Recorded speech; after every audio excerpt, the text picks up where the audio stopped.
catching up with the Klee Kai. I hope you are having a fantastic day. If you guys are new, my name is Desiree, and today we are going to talk about raising a puppy during the pandemic. And what can we do? What can't we do? What should we do? What shouldn't we do? All that fun stuff. But before we get started, if you guys are new, please type new in the comments below so that we can welcome you. And if you're not new, welcome back. Again, we are going to talk about pandemic puppy. Before we get started, some general housekeeping rules.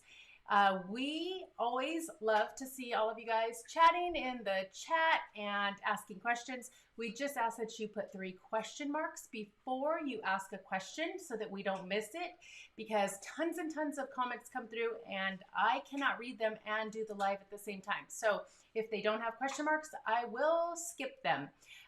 Not intentionally, by the way. So please do that. And also please keep your questions to the topic at hand. And then we will open it up to other questions once we finish the topic, because I have like 4 pages of notes here to go over with you guys. However, if you guys have a super chat or a super sticker, you do get to ask a question, and it could be any question. And that also allows you to jump to the top of the list, so we get to your question as soon as we finish the last sentence that we are on.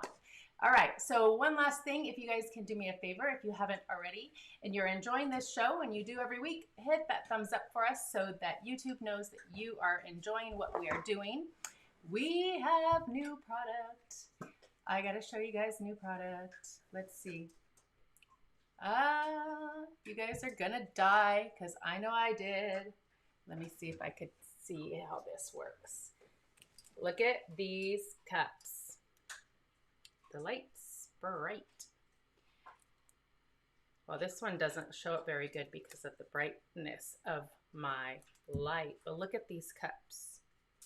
So we made a bunch today because today and yesterday, because we were having fun. I have no idea who wants what type of designs, but how cute is that? So these are fully insulated, and they do hot and cold, and they seal really good. They come with the straw, and you can open and close. And look at this one. This might be my favorite.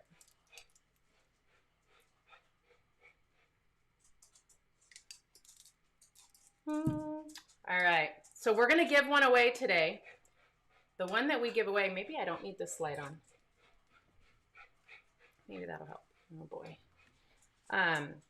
We're going to give one away, and we are going to let whoever we pick as the winner pick which one they want. Pretty cool. And if it is a guy, because I know we have guys, I have some designs, but I need your guys' input. And you're going to have to tell me before I start wasting all of my cups.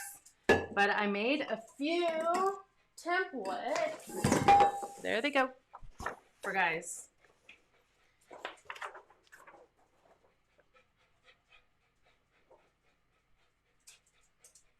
Those are just some ideas, but I need to figure out what all the guys want. All right. So later on today, we're going to give one of those away. My husband gets to pick. All right, let me switch this over. We got babies. We got little bitty babies. Except they're all sleeping. Pups. Yeah.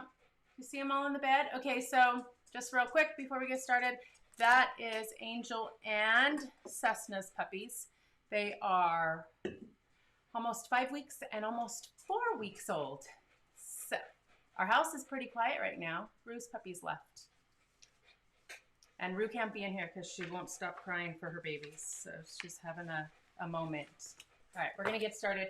Honey, let me know if we have any super chats. I will get to your questions after I get through the first topic. So right now, we're just going to get started. All right. Oh, I should have done this. I forgot. My camera doesn't look focused. So if you guys are wanting cups, of course, we have our whole merch store. I'm showing you this, but the cups aren't on there yet. So you have to email me or text me, but hopefully tomorrow I'll get them up. All right, let's go. All right, so first thing I want to talk about is socializing. A lot of people have asked me in the past, Like, how do you socialize during a pandemic? How do we socialize during COVID, where maybe you can't just go everywhere and you can't have people over? And so how do we do that?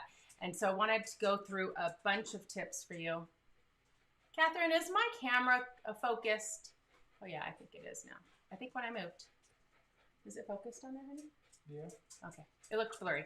Sorry, guys. So you guys have to remember the first 16 weeks of a puppy's life is the most important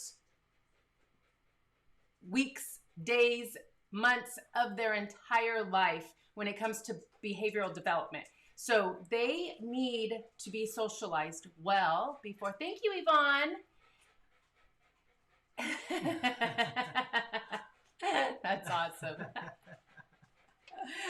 Thank you. Let me know if you have a question. So that's like the most important part of your dog's life. They have to be socialized well before 16 weeks because that window of opportunity is up to really 12, but some say up to 16 weeks. So if you miss out on that opportunity, you're going to have a dog that is more shy, more scared of things, reserved, not confident. And so it's super important. So you asked me, how do we do that if we can't go anywhere, we can't have people over, and everything is closed? But actually, there is a lot of opportunity out there that we don't even realize. And I want to explain to you guys what socializing means, first of all, because if you understand what it means, then hopefully this will help you understand what needs to be taking place. Because a lot of people think, oh, socializing is interacting with other dogs, or taking them to friends and families and letting them meet other people in your household. But there's so much more than that. And so that's what I want to explain first before we go into the tips. So they need to be exposed to different surfaces, all types of people. And when I talk about surfaces, we're going to go through each one. So, oh, I should change this for you guys. There. Not that there's a lot of going on in there, but they do have bully sticks, so they're excited. So we'll go through each one, but I'm just going to go over real quickly what those topics are. So different surfaces, all types of people, ages, race, right? Size, everything is super important. Their appearance, lots of different sounds, lots of different smells, and various new situations. So for us, it's like an everyday moment when the trash truck comes by, but to our puppy, they've never experienced that. So that is a moment for them. That is an opportunity for us to give them socializing. And so you may think it's challenging, but there's a lot of ways you can do it. Socializing isn't always face-to-face. So exposure is the key. So as long as they're being exposed to it, even if it's at a distance, you're socializing. And you have to remember that dogs' sense of smell is like, I don't know, 60 times better than us. I could be exaggerating. I don't remember the number. But dogs' sense of smell is a lot better than ours. And so even if you're just outside and somebody's walking across the street with a dog, your dog can smell that dog. That's socializing right there. That's introducing them without even them being that close to each other. So when you're outside, there's people walking, there's kids riding their bikes and skateboards. Unless you're in the snowstorms right now, maybe you're not doing that, but hopefully your weather will get better soon. Even like the trash truck, all of those things is all part of socializing. So here are a few suggestions to socialize your puppy safely during a pandemic. So surfaces. So you want to expose them to grass, leaves, sticks, concrete, gravel, linoleum, carpet, stairs, wood, water, like bodies of water, whether it's a beach, whether it's a pool, a lake, that type of thing, and sand. Those are all different textures and surfaces that they can climb on, step on, and feel. And so that way your dog is not going to be afraid to go to the beach and step in the sand, or go to the park and go through the sandbox. If you expose them at a very young age and they understand that, oh, it's part of the norm, right? So the perfect way for you to do that is, even with the pandemic, you can still take your dog on walks every day. And if you go different places and you don't just go around the same block over and over, you're going to expose your puppy to different things. Say somebody in your neighborhood has artificial grass, which, by the way, we have artificial grass in our play yard. So our puppies are already accustomed to what artificial grass is and real grass, but not everybody gets a puppy from us. Not everybody on here is even getting a Klee Kai or has a Klee Kai. So this is just an example. But maybe they have rock and you don't have rock. If you're walking down a trail, if you are going to a park, all of those things, you're going to be looking for an opportunity when you're doing these walks. So the best thing is, don't take them to the same place over and over. And you also have to remember that Alaskan Klee Kai get bored very easily. So if they have the same walk over and over, they're going to be like, whatever, it's just another boring walk. So keep that in mind. Whenever you are inside your house, there's a lot of opportunity there with surfaces, right? So we have carpet, we have linoleum, we have slippery floors. What's outside in your backyard? Maybe you have stairs, maybe you don't, but all of those surfaces are in our home.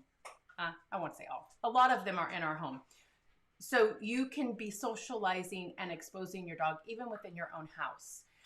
Even grooming. So Alaskan Klee Kai need to be groomed, right? Even when they're a little puppy, they don't necessarily have to be brushed. However, it's all part of, for one, socializing, getting them accustomed to what it is that we need them to be accepting of.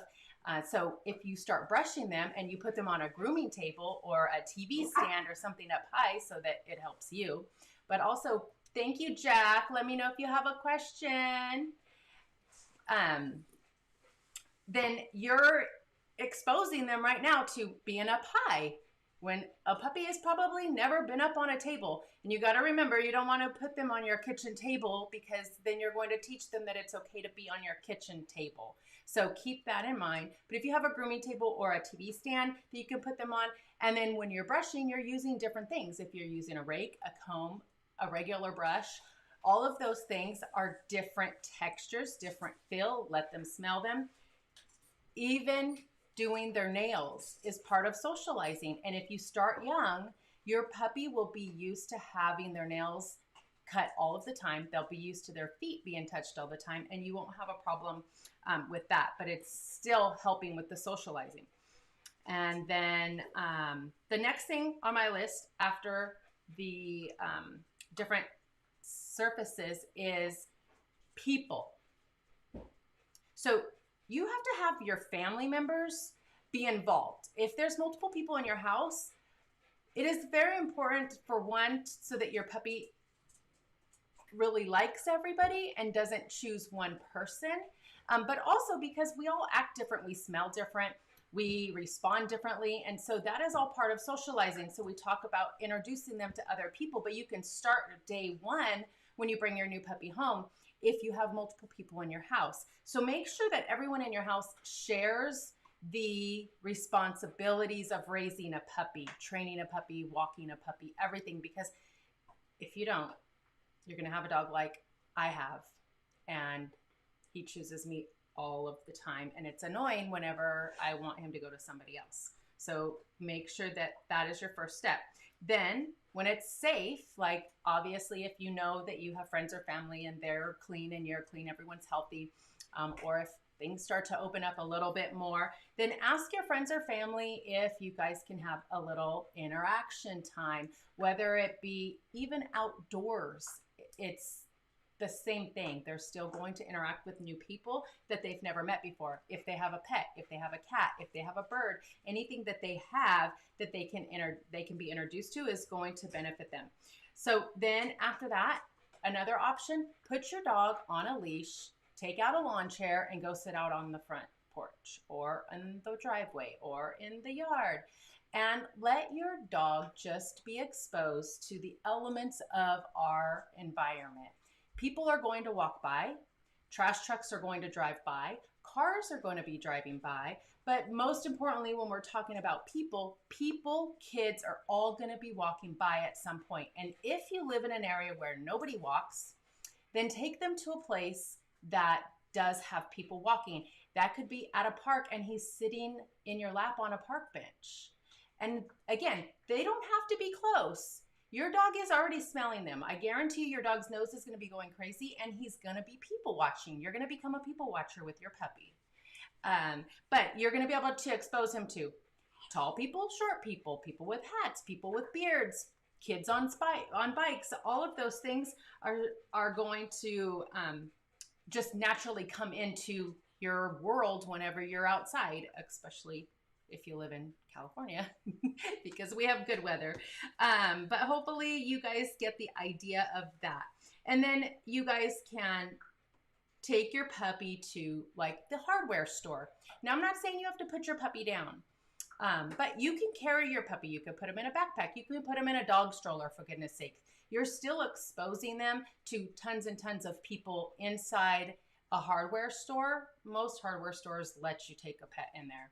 I know our Home Depots and Lowe's do all of the time. So you could put them in the basket or put them in your own thing so that they're protected and safe. But you're going to expose them not only to people there, but you're going to expose them to a forklift and the beeping sound and the cash register and tons of things going on there. So you can take them to a hardware store, take them to Starbucks, take them through the drive-through, all of those things. You get the point. Moving on to the next is animals. So they need to be socialized, introduced to other animals. Maybe you don't have any other animals. We don't have any other animals. So where can they get exposed to other animals? First of all, when you're doing your walks, you're going to expose your puppy to big dogs, little dogs, all different ages of dogs. So there's your first thing right there. But additionally, you're going to be able to take your puppy to different places, like different areas where maybe you're going to see a cat, or maybe they, if depending on where you live, they have rabbits or squirrels, birds, right? Tons and tons of birds are living in the world. So let them just take it all in. They're super sponges at this age up until 16 weeks. It's kind of like toddlers. So the more you do, the better. You can also try to find a puppy socializing class. So there's a lot of classes. Again, I don't know in every state and every city, but there are a lot of puppy socializing classes that are open because they're outdoors, because they're at a park. They are limited, but if you plan ahead and sign up early, it's literally just a socializing class. It's just we're hanging out kind of thing, and maybe they'll tell you one trick, one tip, that kind of thing. It's super inexpensive, and it's like puppy play date kind of thing. So see if you can find one of those so that they can interact with other dogs up close. Taking them to, once they have at least a couple of shots, or if they don't put them down. You can take them to your local pet store, so a PetSmart, Petco, somewhere that other people bring their dogs in and out of, and you'll be able to introduce them there. What's even better at those stores is that they have birds, right? Some of them have cats in cages. Some of them have pet adoption days where there's animals there. They have a lot of opportunity there for you to just expose them even by holding them. And then once your dog has had its shots, try to find a dog walker. Pay the neighbor's kids to take your puppy for a walk, because that is going to not only expose them to somebody else walking them, but hopefully if it's a dog walker, they're going to have multiple dogs that they're walking at the same time. So that's a great opportunity. All right. I'm going to stop there for just a second before we move on to sound and see if we have any questions, because I'll just talk, and then I won't ever get through all of this. But our next topic is going to be sound. All right, let's see. Oh, is that Diamond? Yes, that's Diamond.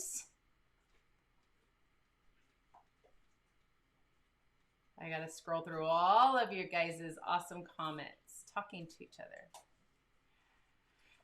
Rue's puppies went home. They're 8 weeks old, and they went home today. They went home this morning. All three of them went home. So Rue is freaking out.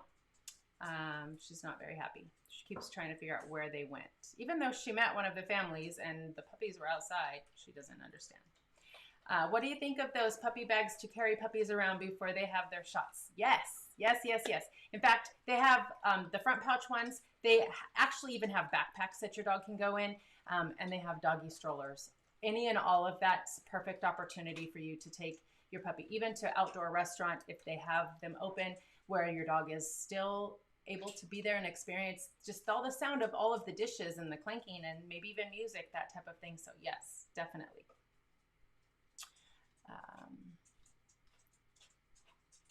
Oh, everybody saw Sean's getting a puppy. Oh, Belinda too. She's on here. I know you guys are all on here because you want to see your babies. I'm trying to go fast so I could see these question marks. Okay. Down? Oh, never mind. He had a question, and I don't know if he answered. Go up a little bit more. The other way. The other way. More. Right there.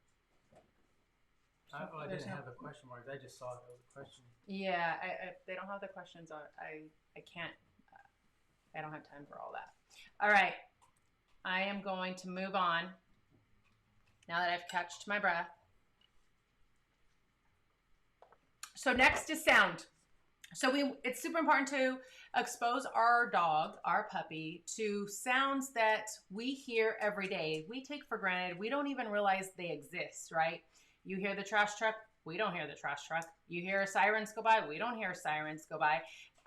It's just second nature to us because we're accustomed to them. Our puppies are not. They're very young. They haven't been around long enough, and they probably haven't been outside very much. So how can you expose your puppy to different sounds, even though we're going through a pandemic? Really, it's pretty easy because remember, dogs can hear and smell way better than us. So you can start off right away by playing music, putting the TV on. That's different sounds. Putting on the dog shows where the dogs are barking or the cats are meowing. That's also exposing them, even though they don't see them, they hear them. You can open up your window in your house so that they can hear noises, either construction or sirens or a trash truck going by or kids walking by and kids playing, other pets, barking. All of that is exposing them to those noises. Common household sounds like blow dryers, vacuums, the washing machine whenever it gets off balance and is shaking like crazy. The kids playing video games. Maybe you're playing video games. So expose them to all of those sounds inside your house as soon as possible. Our puppies are in our house. They hear all of that stuff. They hear a lot already. But if they leave here at 8 weeks and then they don't hear it for 4 or 8 weeks because you guys are waiting until they're 16 weeks or you're waiting for the pandemic to be over, you're missing out on a huge opportunity. So make sure you take every opportunity. And as a new pet parent, you guys, it's your responsibility to be like on the lookout for, oh, look at this branch that's down that the puppy can climb on, or a small brick wall that they can jump up on. When you go to the park, do they have a teeter-totter that you can get your puppy to walk on? All of those things. So every opportunity that you see, take it. So even thunder and fireworks, what you guys can do is play those sounds on your phone. For fireworks, we made a video on that. We played fireworks super, super loud. Our dogs, it didn't even faze them. And it's not that they hear fireworks all of the time, but they hear so much going on all of the time here that maybe they even think the video games are fireworks. I don't know. But it doesn't faze them because they're exposed and it's just second nature to them as well. So if you do that now when 4th of July comes, your dog won't even won't even care that there's fireworks going off. So it's super important to make sure that you are calm and collective when these sounds go off. You're not making a big deal. So like if, for example, the doorbell's ringing, you're not going to be like, oh, oh, Pepper. We'll talk about Pepper today since Pepper's a new puppy going home soon. Oh, Pepper, it's the door. Let's go get the door. Who's at the door? If you get your puppy all riled up for those sounds, it's going to instantly aggravate them or get them too excited to where they overreact. So you have to stay calm and collective. You're not trying to remind them that there's all of these sounds or somebody's at the door or look at the dogs across the street. You want them to just kind of ignore it like we do. And so if you guys are calm and collective and pretty much just act like nothing's going on, you got to remember that your dog, your puppy is looking up to you, right? They're looking to you for comfort. So if they see that you're worked up or they see that you're overexcited, you're going to get them overexcited and worked up. But if they see that you're just calm, like it's no big deal, you just walk past as, you know, the doorbell's ringing or whatever the noise is in your house and the fireworks, then they're going to start to realize that, oh, it's not a big deal. Mom's saying it's not a big deal because they see body language, right? So keep that in mind. All right. Next is new situations. So our environment, what's everyday to us, they have to be exposed to all of those new situations. So how do you do that whenever we're in lockdown? Again, it's not that hard when you really sit down and think about it. So they just need to be exposed to everything that we see on a daily basis. Most of that is like tall buildings, right? So don't just walk them in your neighborhood. Go downtown, go to places to where they are exposed to tall buildings, go to places where they're going to be exposed to a train. Even if it's just like a Metrolink, any of those sounds are going to be awesome for them to hear very young. You are going to want them to see street signs. You're going to want to make sure that they hear what the fire truck sounds like. You want them to actually be walking down a sidewalk and a car driving by at 30 miles an hour. Because the first time that happens, your puppy is going to be scared to death. And if they're not in the right collar, they could potentially get so scared that they pull out of it and bolt. So if you slowly introduce them to that, right, with the cars, by the time you're going to take them on a big walk and a car goes zooming by, it is going to be no big deal to them. So the trash truck, when you know it's trash day, get them outside. They're going to be exposed to it. Go find babies that are crying. If you don't have any kids, who does? Does a neighbor have kids? You know there's kids crying at a park. You know there's kids crying at the sports park, at the high school, all of that stuff, which I realize schools aren't open. However, I don't know about you guys, but in California, sports just opened back up for our students. So we know that that's all going to start. So taking them to the Little League baseball game is going to be an awesome opportunity for your puppy to get exposure. But even if all of that is closed, you're still going to just be able to get them out and about, and you're going to find babies, you're going to find kids, all of that stuff. So expose them to as many situations as you can, as many different objects as you can. All right, that is it for that section. Before I keep going on to the separation anxiety, let me see what else we got.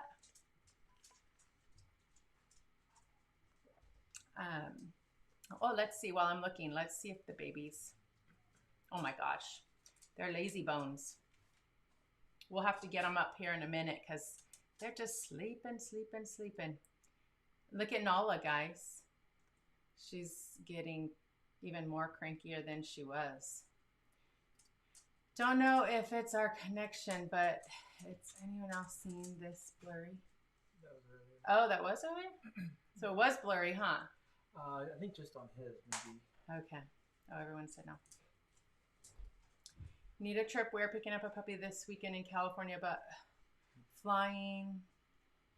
I was about to see any tips for the long flight. Oh, need a tip.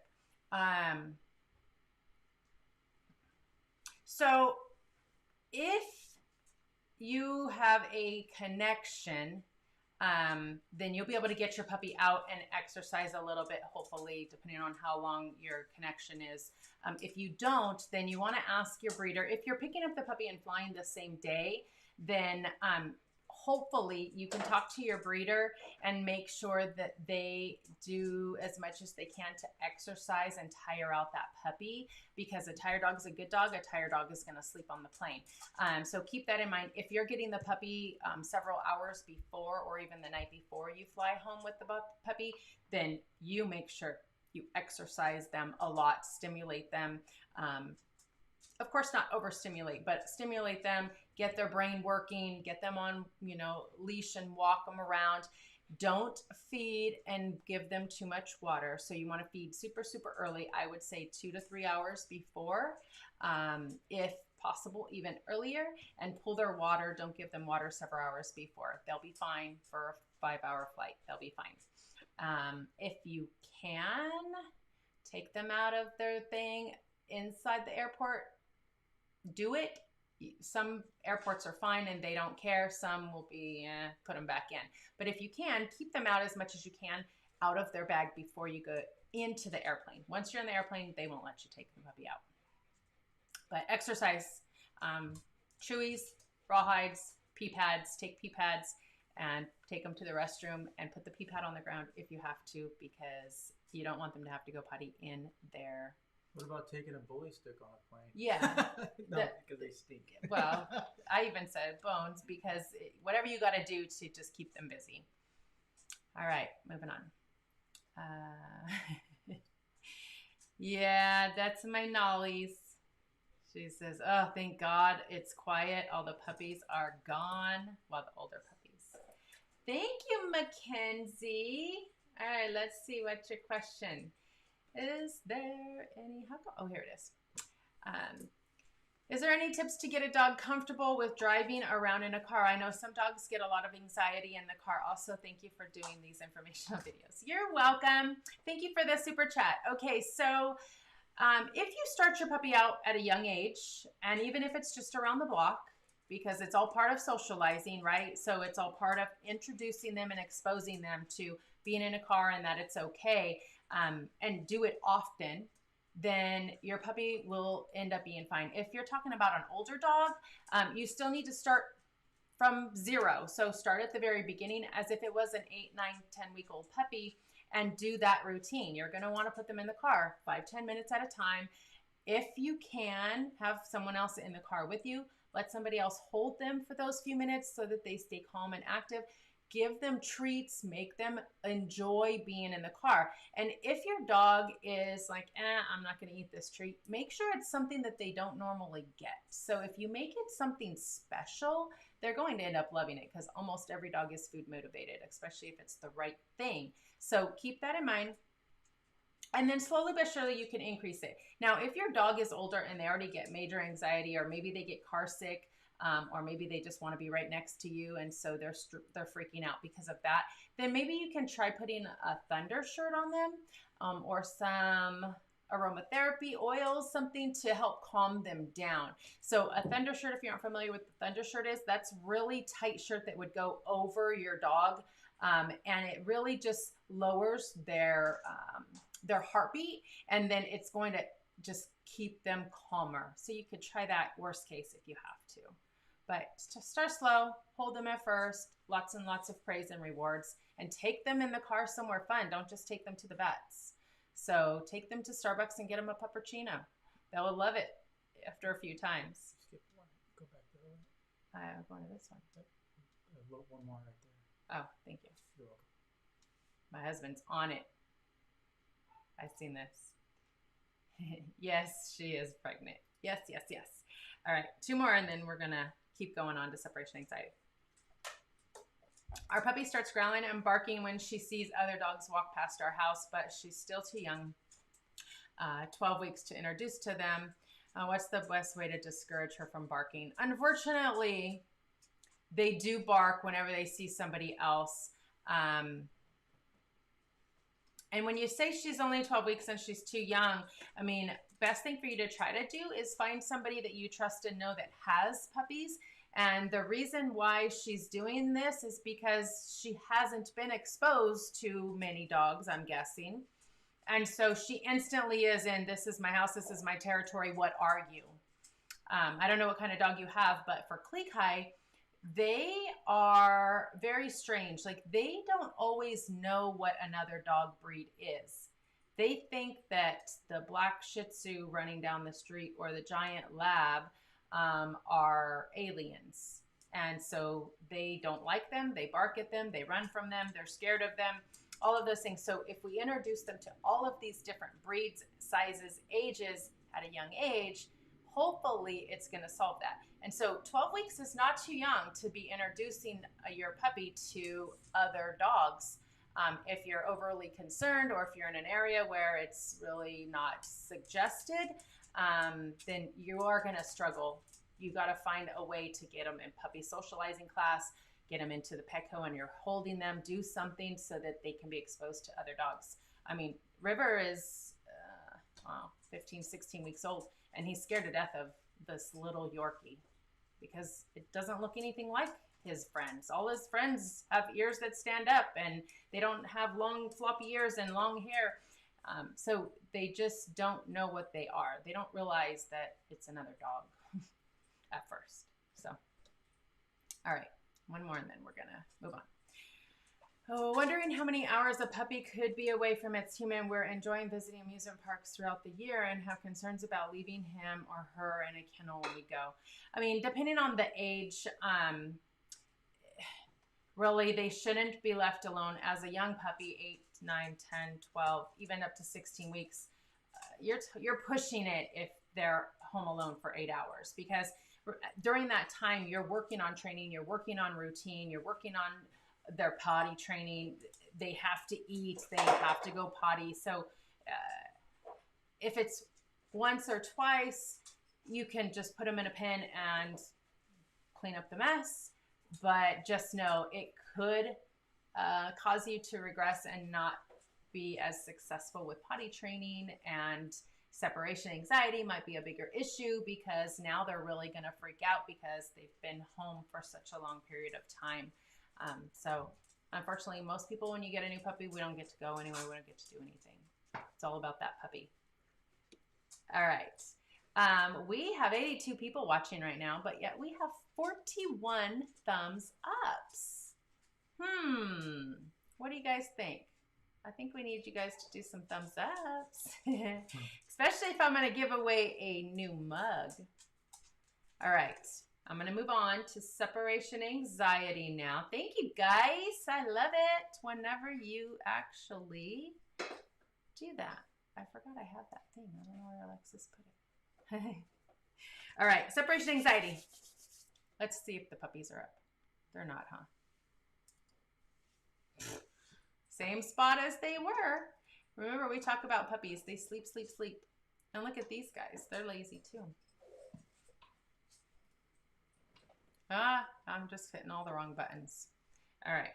Separation anxiety. So this separation anxiety is a big deal for Alaskan Klee Kai. Even without a pandemic, it's a big deal, right? You hear a lot of people talk about it, and it's real, that it is a nightmare, that they can't break their puppy of it. Sometimes it really is separation anxiety. Sometimes it's not. Thank you, Spencer. Let me know if you have a question. Any litters due soon? Any litters due soon, capable of producing reds? Actually, yes. Most of our dogs can produce reds. Not all, but most of them can. But they just don't. Nala, no. Nala could, but Ozzy cannot. We do have some planned. Aggie's pregnant, I think. And Diamond cannot. Chummy could have, but she didn't. Yeah, we can. It's just a gamble. We never know for sure if, oh my God. We never know for sure what we're going to get. That's the beauty in this breed, is that it's always, you got them up? Yeah, it's always fun and exciting because we just never know what to expect. All right. So back to separation anxiety. So it's a big deal, right? And so it's even more important to prevent separation anxiety and follow a routine during the pandemic, because we're all home right now, right? We're home from school, we're home from work. we're working remotely. We're spending most of our time at home.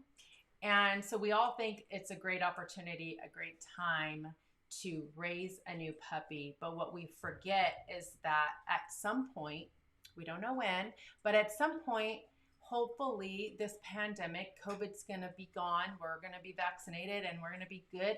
And everyone's going to go back to school and everyone's going to go back to work. And we're going to be at the baseball field with the kids. And we're not always going to be home. So you have to give your puppy a routine now. And that routine needs to be a routine that you would normally have if you were working outside of your home. So you have to think about not what your life is like today, but what is it potentially going to be like when everything opens back up? Or what was it pre-COVID? And make sure that your routine is based on that schedule, even though we're home, okay? So puppies need to have a structured schedule. It's going to reduce the stress on everybody. I promise you it is going to reduce your stress. The first few days may be a struggle, but it is going to be very beneficial if you guys stick to it. You're part of having a schedule. A lot of people don't understand that dogs, puppies, they actually thrive. They need a schedule. They need that structure. They're not like our human kids where they are defiant and they don't want to do that thing and they just want to do their own thing and they don't want expectations. Dogs, they thrive on it. They need it. They look to us for that. They want confirmation from us. They want us to tell them what they're supposed to be doing. All of these things come from us. So we're doing our dog a disservice if we don't have it. So create that schedule that's going to match what your pre-COVID life looked like. You should feed your meals just like you were feeding when you're going to work. So I'm sorry, you should get up at the same time. If you guys are in school and you can now roll out of bed and just turn on your laptop, that's not going to work for your puppy whenever you go back to school. And now you're leaving at 7 a.m. and you had to have fed your dog, exercised your dog, pottied your dog, all of that stuff beforehand. So get them used to a schedule and a routine now so they know what to expect. So that means feeding them at the same schedule, right? That means giving them alone time. That means giving them crate time. So you need to provide them with a lot of activities to do during all of this too. So your routine should include part of potty training, part of leash and collar training, and regular training, like command training. It should be alone time. It should be crate time. It should be mental stimulation. All of that stuff is on a schedule. And we talked about having a schedule for your puppy a few weeks back. So if you missed that, you can go back to the YouTube channel and find that video. And it goes into a lot of detail. And I gave an example of what a schedule should look like. Catherine, if you have a chance, maybe you could pop that in the comments for everybody. That would be awesome. So first is routine. You guys may not realize that that is going to actually help your dog with separation anxiety, but it is. Next is going to be your nap time and your crate time.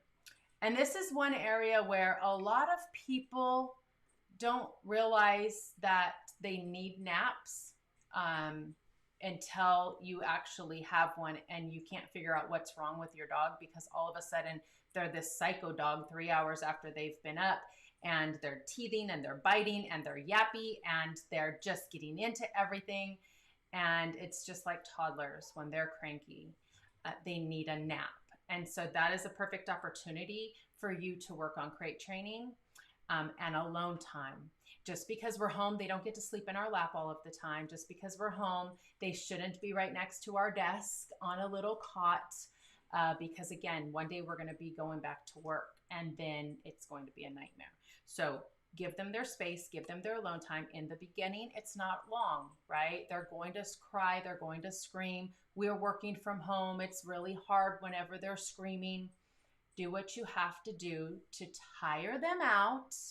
So they need exercise mentally, physically. They need to be fed. They need to be pottied. they need to be tired. If they're tired, they're going to give up. They're going to go to sleep. And so we can't give up. We can't give in. And that means if we have to leave the room. We have to put them in a separate room. We have to close the doors. We have to cover them. We have to be quiet, because if they hear us, they're going to wake up crying. All of those things happen. And we have to adjust so that our puppy will learn that crate time is not a bad thing. It's a good thing. So make sure that you give them alone time. Again, in the beginning, it's not very long. You can watch the crate video that we made on how to crate train your puppy.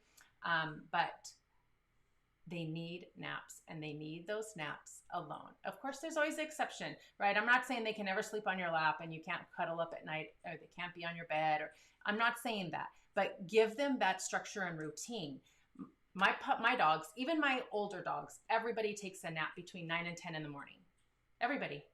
Do you know from like 9 or 10 in the morning till probably noon, it's almost always quiet in this house? Because they know their structure routine. They know it's nap time. And River's the only one who still cries, but he's maybe 2-3 minutes now, and then he's quiet, and he'll sleep for 2 to 3 hours. That alone tells you they were tired. So give them their crate and nap time. This is going to help with separation anxiety. It's also going to help with potty training. But because you're teaching them that alone time is a good thing, and then they're going to be used to it. And then they're not going to know that you're going to work. They're going to just think that it's their nap time, okay? So physical exercise is also part of separation anxiety. If your dog does not get enough exercise, mentally or physically, they're crying for multiple reasons. We assume, especially in the Alaskan Klee Kai, we instantly assume and put the blame on, oh, it's separation anxiety. This breed has major separation anxiety.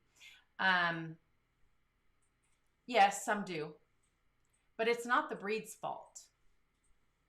It's not the dog's fault. It's our fault. We didn't create the structure. We didn't teach our dog that it's okay to be alone. We didn't do our part, and we caused it. We gave in. It could be that we gave in. I'm not saying that I'm perfect, because I do the same thing, but I also know what happens when I do. So I always have to be reminding myself why I can't just give in and carry River in a backpack all the time, which, by the way, he has a backpack, and that's what keeps him the quietest. But it's not doing him any good long term. It's helping me so I can hear, but it's not helping him.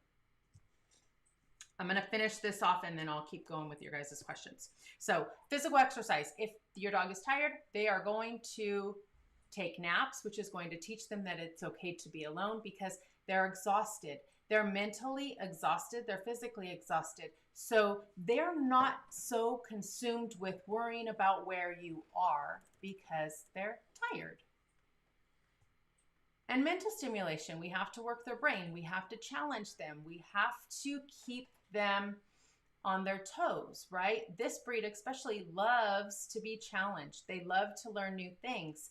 So that is all working their brain. And again, that's going to keep them tired. That is also giving you guys, your dog and you, time together. It's bonding time. Who was that? Oh, honey, it's the baby. The one who, can you get her? Oh, yeah. She climbed out. One of the puppies, the little puppies, climbed out through, I should say. It's the one who's alone. Yeah. I forgot to put her back. We had to fix the puppy pen. Sorry, it's break time. I got to tell you guys the story. So where the gate part is, it's the opening is wider. And this one, Ariel, is my troublemaker. She keeps getting out. So we fixed it today because Rue's puppies all left and they get to move up to the big pen. Oh, are you going to bite me? So that was her crying. Where are you going? I'm going to show them to you real fast. So she's going to want to go see her friends. There you go. Say hi. Hi. All right. You want to put her with them? Yeah. I'm like, where is that puppy? All the puppies are over there. I forgot. Okay. So Male stimulation is going to help you guys bond. It's going to give you guys that time together. And we don't really realize that our dog is crying because they didn't get enough time with us. They didn't get enough personal time, one-on-one time. So when we're working with training or stimulating or teaching your dog how to open up a puzzle or snipping things with our owner, teaching them agility, all of those things, it's bonding time. It's giving them that attention. It's just like if you have multiple kids and you have to spend time with each of the kids individually so that they know that they're loved and cherished and all of those things. It's the same with our dogs. River is used as an example a lot here because he fits the bill on a lot of these things. But if he doesn't give in and be quiet whenever it's nap time, especially it's late at night usually. I talked about this last week. I know instantly if he doesn't give in 5-10 minutes, it's that he, even though he is tired, he is really trying to get my attention because he hasn't had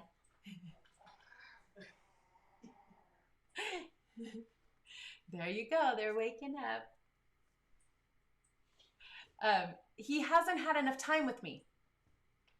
So if I go and take him for a 5 or 10 minute walk, literally it's 5 or 10 minutes, the dog is happy as can be and he goes to sleep all night. So you have to understand, read your puppy, understand what it is that they're telling us, right? And that's why the schedule is important. That's why routine is important. And then you're going to start to catch on. Like, what is it that this dog is trying to tell me? Why is this dog not giving up? You know, and unfortunately it's trial and error. We have to figure it out one way or another. And it might not be the first or the second thing we think it is, but eventually if we don't give up, we're going to figure it out. You have to think, what didn't I do today that I normally do? I've been spending a lot of time with River, training him, doing videos with you guys on him. And then there's days when I don't have time for that. And he's like, hello, we didn't train today. Crazy how smart they are, right? They learn very quickly that this is our schedule, this is our routine, and we haven't done it. So I'm not going to bed. Look at the babies.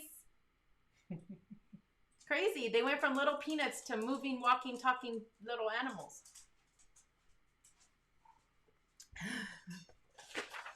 Okay. So just to sum that up, base what you do with your new puppy on what your schedule used to look like, not what it looks like now. If you're talking, oh, this is a perfect example. So if you're taking your puppy on a 2-hour hike all of the time because you have all this free time in the world, right? That's great, except if it is not a realistic routine, then what is going to happen when this pandemic ends, right? Suddenly those 2-hour walks are going to stop. You're going to be gone. And your dog is going to have all of this built up energy. And first of all, if they're walking 2 miles every day at a young age, they're building up that stamina for that much energy, right? And then we take it all away. And then you are going to have major problems because your dog has all of this energy built up and it needs to release it. It's used to that every single day, their routine, their schedule. They're going to go crazy. They're going to break out of crates. They're going to be destructive. They're going to scream for hours and hours because they don't understand why what you have been doing for all of these days and weeks has now stopped and you're gone all day long. Okay. All right. Before I know, before I move on to the next, that is it for the separation anxiety part of it. But I'm going to answer all of your guys' questions and then we're going to move on to the plan ahead. Okay, let's see. Chris is asking, how far do you know to go when taking your new puppy on walks as they age? So honestly, there's no set rule. It just depends on you and your puppy. It is all trial and error. There's no rule book on this. So you can try 10, 15 minutes and see if that does the trick. You can see if it's 30 minutes. In the beginning, when they're super young, it's not a long time. They get tired rather fast and they sleep a lot. So it doesn't take a whole lot. But if you're talking 3 or 4 months old, they can probably go for half hour, 45 minutes even. Just depends on what other exercise they're getting. If you have other dog or if you have kids or anything that is going to help exercise them in other ways, then that could be limited, right? But don't forget that that is a huge opportunity for socializing. So don't say, oh, well, they don't need that because the kids worked them out in the backyard, or you're throwing the ball back and forth and now they're tired and they did training. You're going to miss out on that opportunity for socializing and introducing them to things. So you'll just have to play by ear. How do you help with ancients of going to the vet? Anxiety. She corrected Anxiety.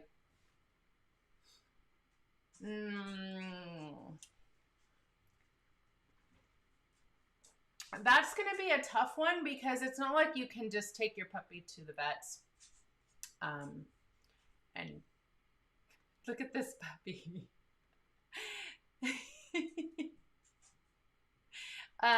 There's a distraction watching them right here. Are you guys liking that? You guys can see the little ones now. Some of them. You can hear them. So that is kind of a tough one, Tanya, because it's not something we can expose them to a lot, right? And they go to the vets and they have problems there. Like they get shots, they get poked, they get things stuck up their butt. Like all of these bad things happen, in their opinion, at the vets. And so they are not going to like it. Unfortunately, I don't really have an answer for you. Sorry. My mellow throws up in the car. Is there a pill I can give? Ooh. I don't know. I don't have an answer for you either.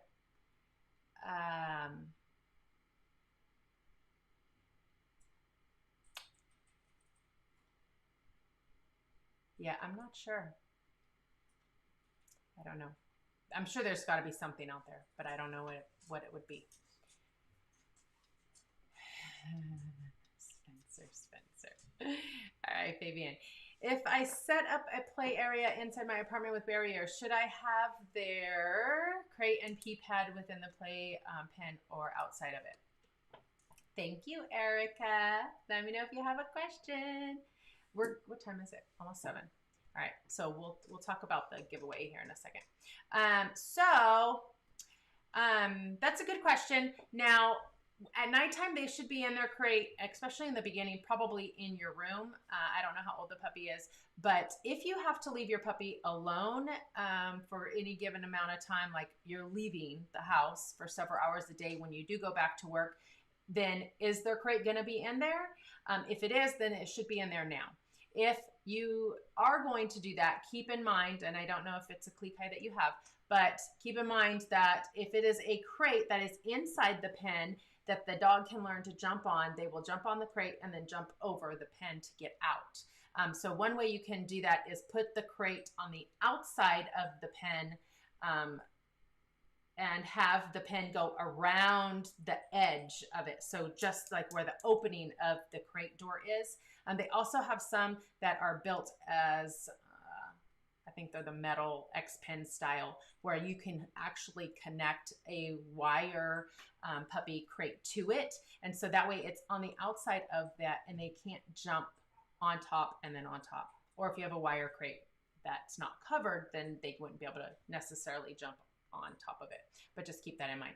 So if that's your plan, then I would say yes. If not, and somebody's always home and then it's just alone time and crate time, then they don't need to have that in there. And if you aren't going to be home, then yes, the pee pad or litter box. If somebody is home, then I don't recommend using the pee pads if you are able to get them out, because you don't want to teach them to go potty in the house if you are wanting to teach them to go potty outside of the house. Best tips for caring for my little spay. Oh, your little baby got spayed. Oh, she'll bounce right back, Emily. They usually bounce back within 24, 48 hours. unfortunately, you just have to keep her calm. Hopefully she's crate trained. Hopefully she has some pain meds.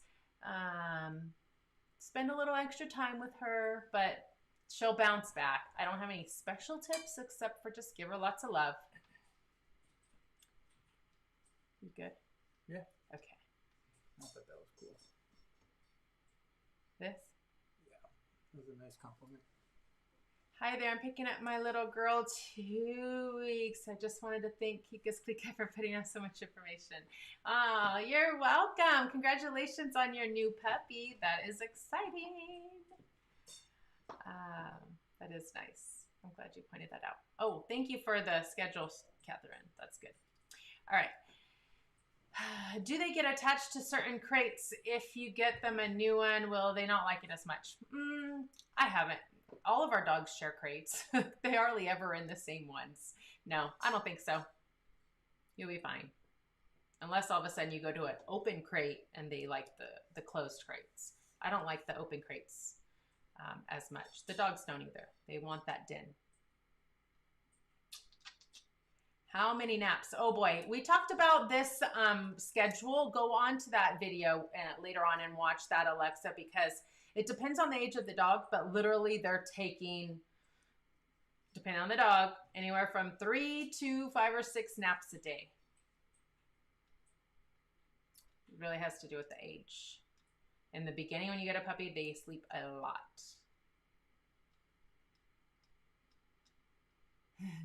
Back to sleep. Where are the rest of them? Are we missing? Oh, they are all in there, aren't they?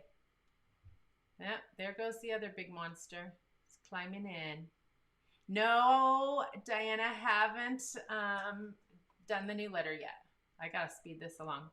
All right, I have a schedule written down and ready, but what happened when puppy has other plans? Is it tough love?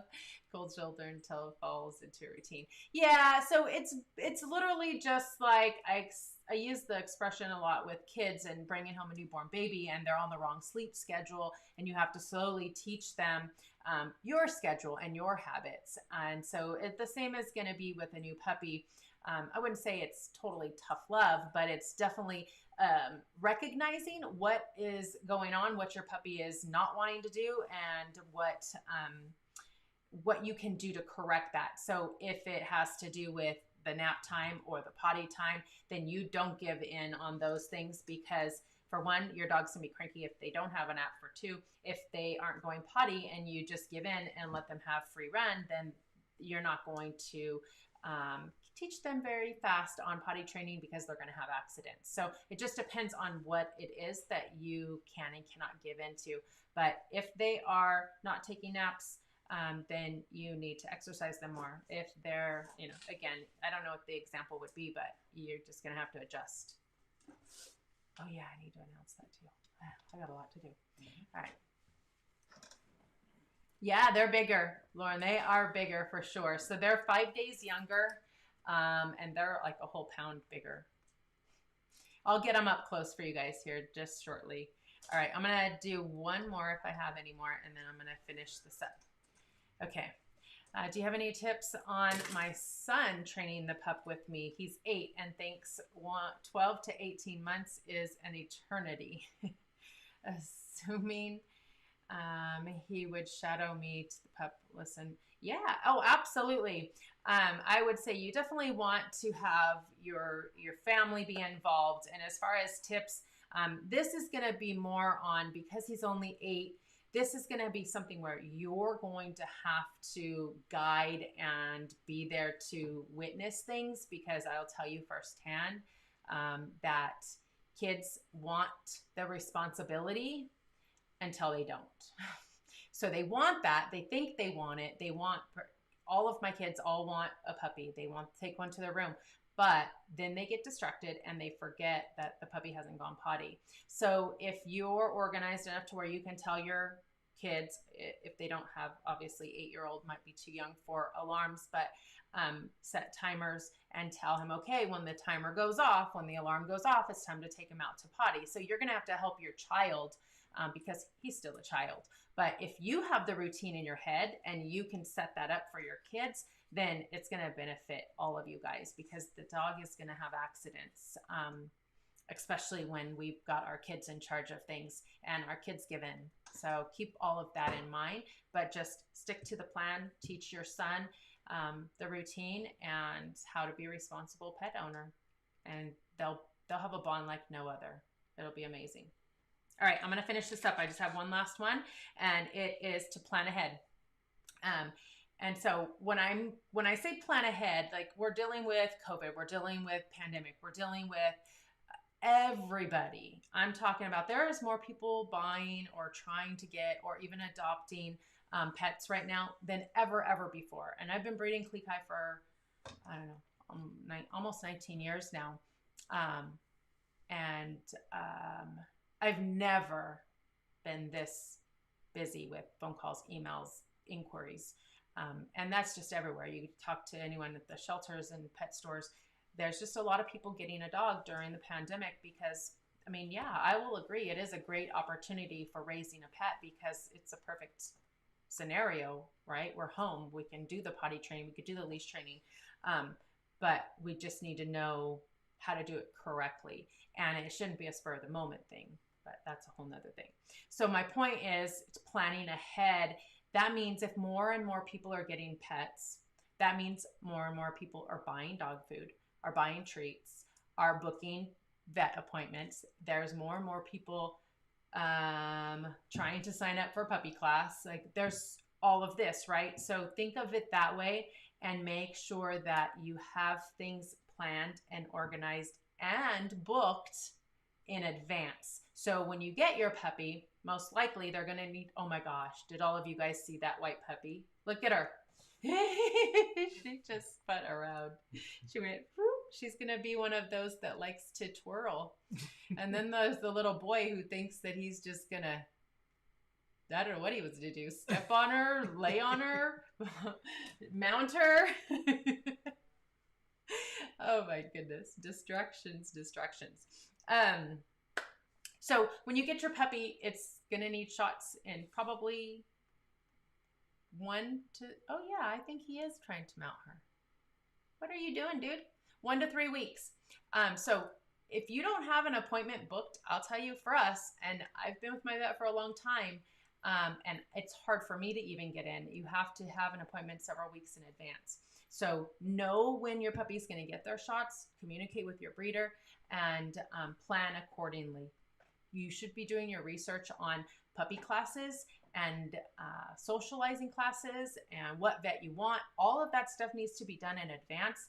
If you guys are able to order the things that you're going to be getting for your puppy online, and if you set up, especially on the puppy food, and if you buy bully sticks or specific things over and over again, set it up on auto ship. If you set things up on auto ship, for one, it's going to save you time. You don't have to deal with it. And it just arrives to your door. But also, then the companies can plan ahead. They can forecast. They won't miss your order because you are a valued customer, right? So our stuff is on auto ship. Thank God, because even with auto ship, when it went crazy and there was no dog food in the pet stores, there was none. There was nothing anywhere. Oh my gosh, there she goes again. There's the little white girl. Then everybody's in trouble because there's no puppy food. What are we gonna do? She's a character. She's awake. Mm-hmm. The little black one is like, oh, that's what we do with that toy. Remember, they're 5 days younger, so even though they are bigger, they are definitely not as as coordinated as you could tell. Oh my goodness, you're too cute, buddy.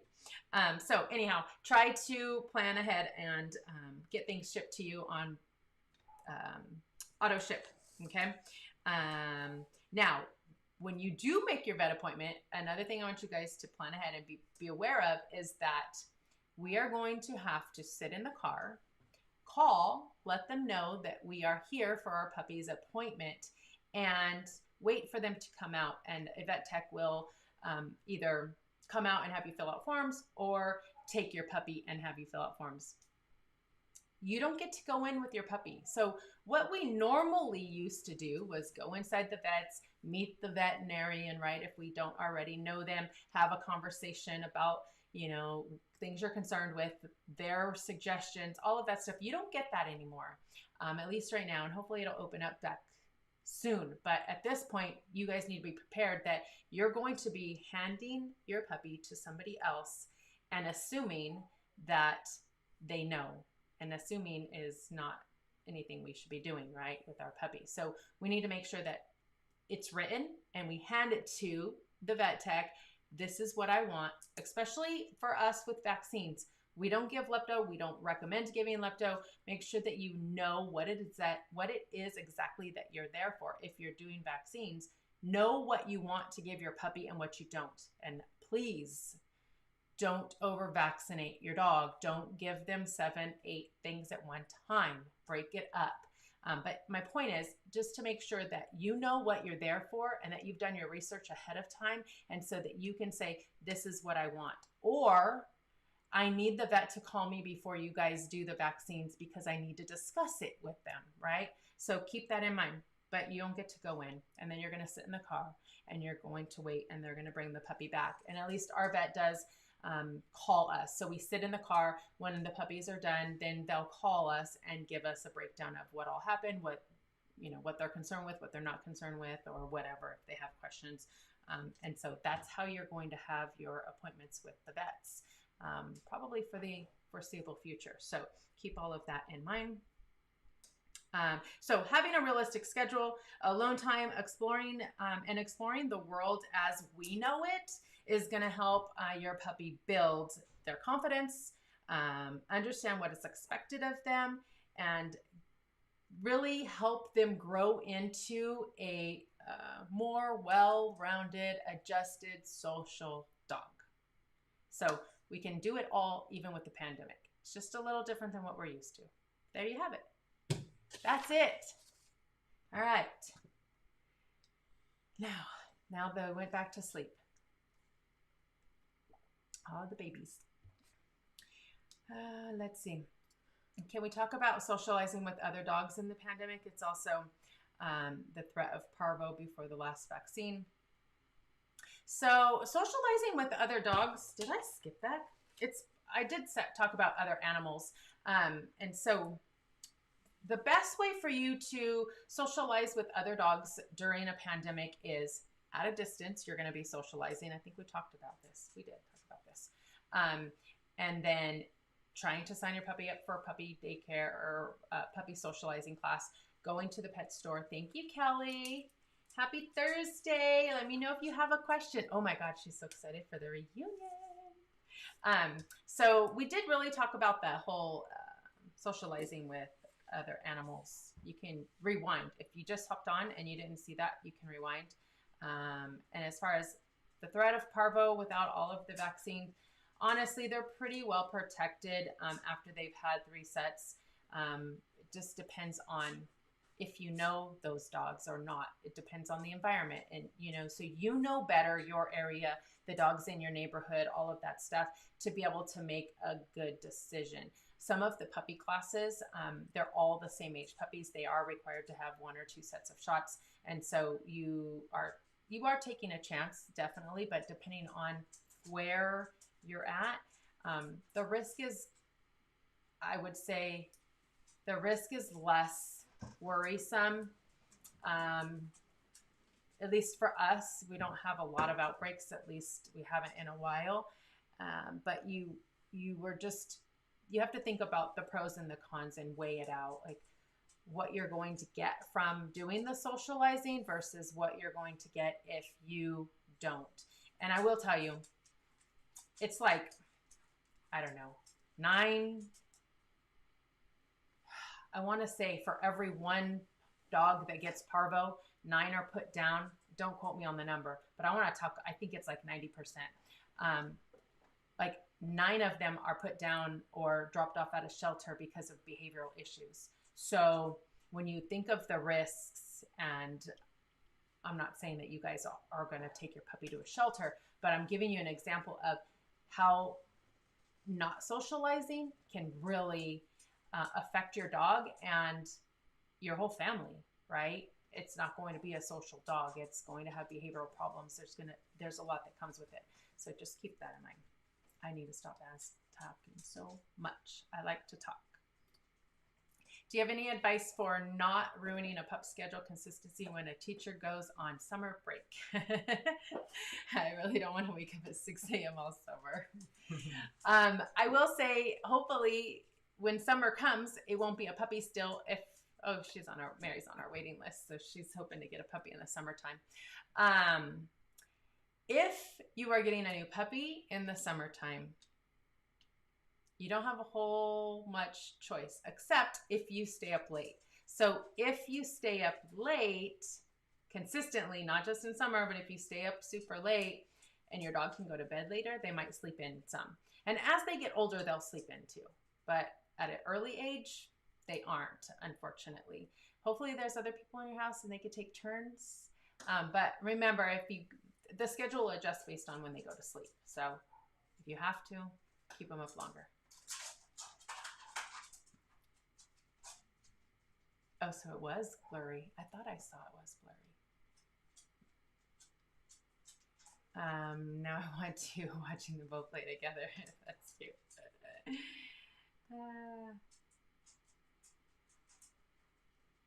That's good. All right. I'm going to keep going. We got new puppies to name. How come that won't let me go? Oh, there it is. How long do they shed when they blow their coat? Oh gosh, depends how much you groom them. It could be, if you brush them consistently every day, it could be 7 to 10 days. If you don't, it could be 2 weeks, even longer. Just depends how well you groom them and how often. Would you recommend spaying after first heat? Yeah, I mean, it depends on the size of the dog too. So if you have a smaller one, you want to wait until their growth plates are closed for sure.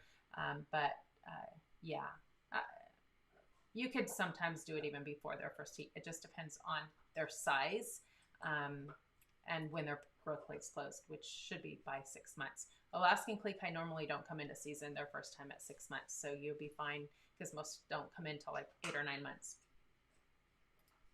Where do you get the hanging toys that the puppies are playing? Oh, I make those. So I make those with toddler stuff. So I just go to the toy store and I buy all the little rings, or I buy it on Amazon, and they're all toddler toys. You just have to pick the ones that don't have things that they could pop off. But all of the chain and all the little hooks, all toddler stuff. I buy a lot of toddler toys. I also buy a lot of toddler blankets, and I buy a lot of toddler, for example, most of the things that are in our play yard, inside and outside, they're all real kid stuff, toddler stuff. Look at them. They're all sleeping. All right. Okay. I gotta go. Let's see. Can you do me a favor, honey, and bring me a couple of puppies so I could show everybody? Yeah. These ones. I'll stop taking questions so I could show them, and then I'll come back to this. All right, so. Oh yeah, I won't. If you can give me the 2 black ones first, please, Cessnas. All right, so when you're taking a puppy for a walk, if they get tired, is it bad to carry them home? No, I mean, if they're young, you're fine. We carry Revere. In fact, we have owls. And so if we see an owl or we think, that he's in danger, of course, we're going to pick him up. And so it's not a big deal. You can carry him. Just don't carry him too long and don't make a habit of it. You want him to be a dog.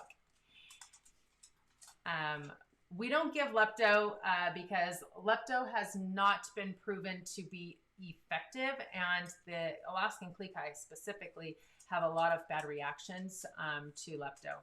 And so if you are going to give lepto, for one, lepto is for dogs that are in swamps and hunting in ponds and things that still bodies of water that are stagnant. Like, if your dog isn't going to be introduced to those things, we don't need to give them those vaccines. So some vets just give everything to everybody, but we stay away from lepto.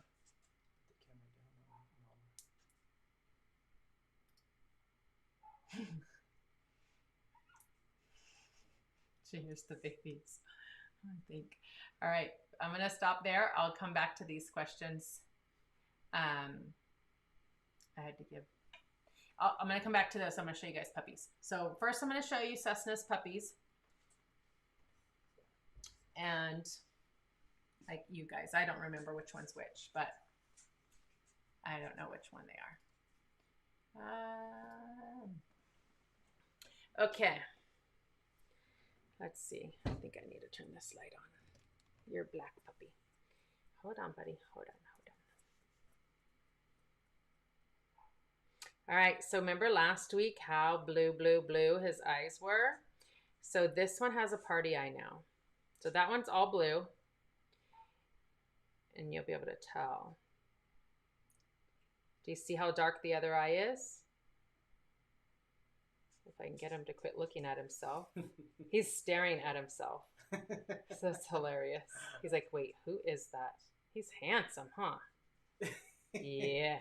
So yeah, he has a party eye. Let's see if we can get that eye up close. He's like, nope.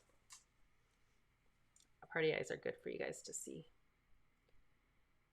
So do you see how dark, how there's brown in there? I'm guessing that eye is going to probably end up turning all brown because it's barely got some blue. See the blue line right there on the inside corner. And the rest is dark. And then look at this eye. See how blue it is? Yeah.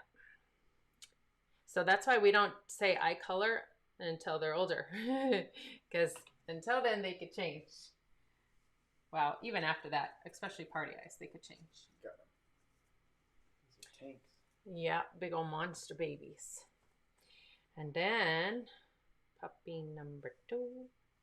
He's like, wait, you're not going to look at yourself like your brother did?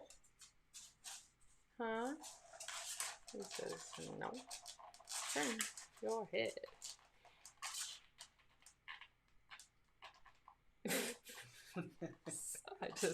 I just laughed on him. He's like, quit, the light is bright. Your brother was much better. Oh, Diamond's over there. That's why you're looking. All right, so right now, this one still looks blue.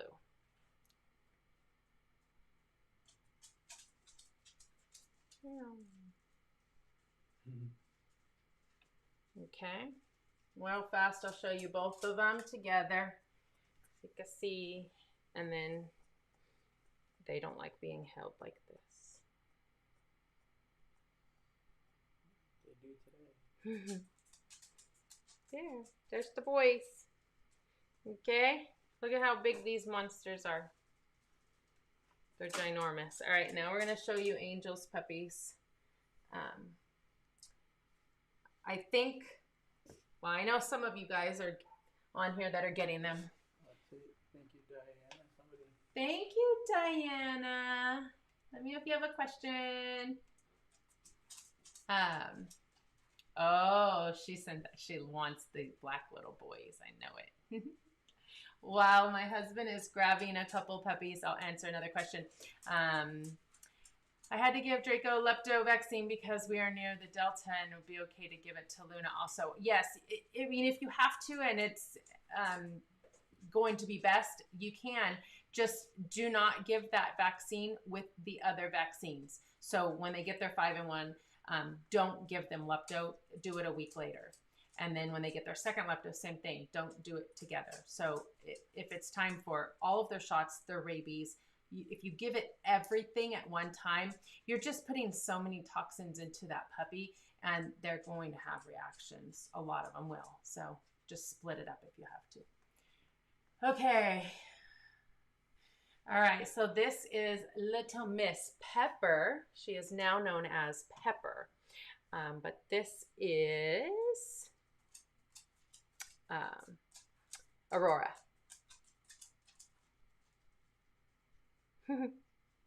I wonder if the light's too much because she's light. So whenever we have a light puppy, it's probably better to take the light out because it fades them out. So there she is, my itty bitty babies. Do you see how much smaller? Like, do you see how easy I can hold her compared to the other? And then we have Little Miss Alice.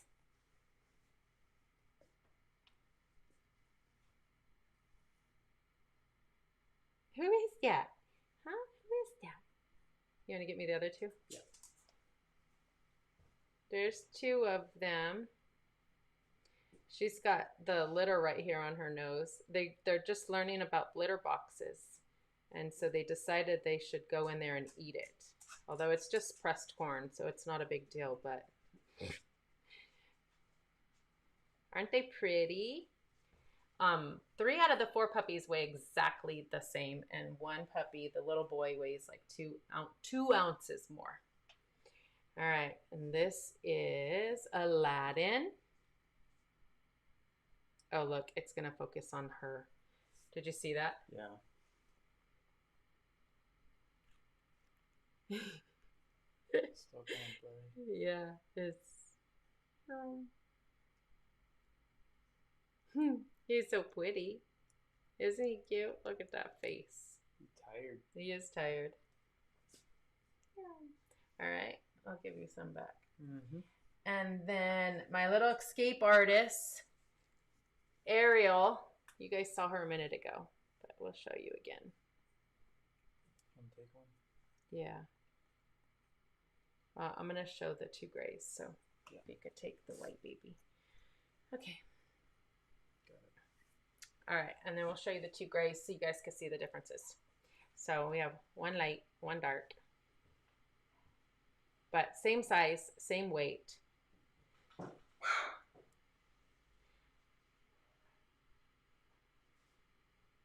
On the sides, they don't look too different, but then again, it's kind of bright. But yeah, there's the 2 grays. All right, there you go. Now, I need Sasha's. Yeah. This is gonna take us forever. Hope you guys don't have anything planned. We might be here a while. So while my husband is grabbing me Sasha's, you could take the bed right here, honey, and put him in that. Okay. We get this to focus. Maybe. It's blurry. Huh. There. All right. We received a package in our front porch. I was going to say in. On our front porch from Tommy.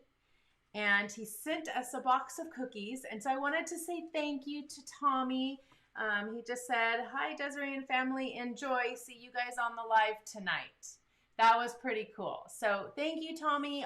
We have not opened them yet, but we will open them and we will love them, I'm sure. So I appreciate that. I wanted to give you a shout out and say thank you.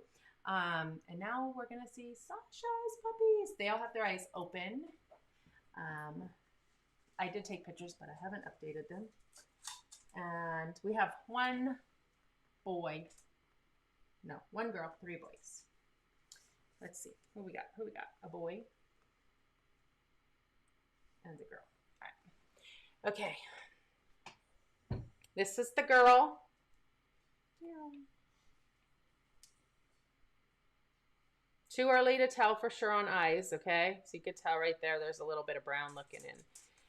But too early because they haven't had their eyes open very long. But that's the little girl. And then one of the boys. Oh, I was trying to give him to my husband, but he wasn't there. Just put him right there for me. It's hard for me. They're wiggly. Got him. All right. One of the boys. Why aren't you going to focus? There we go. Got hair on your face. You move, they can't see you. Okay. He's staring at the light. So these are all boys. 3 boys. Again, too early to tell on eyes.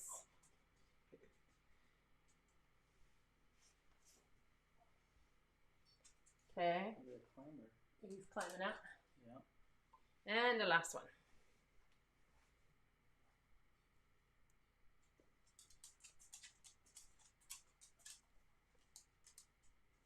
Are you sure? Yeah.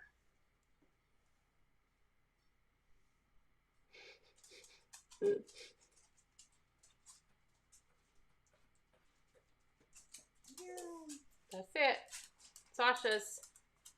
So you could tell their eyes still have like a film on them, right? And you can't really see too much. Okay. And now for the litter announcement. Actually, before we do litter announcement, we have to give away a tumbler. I have a question for you guys. Which tumbler do you guys like? I don't know what you guys like, so I don't know what I should be making. Maybe I should have you guys send me designs or samples of what you like so that I know. But I'll tell you my favorite. I really, really like this one.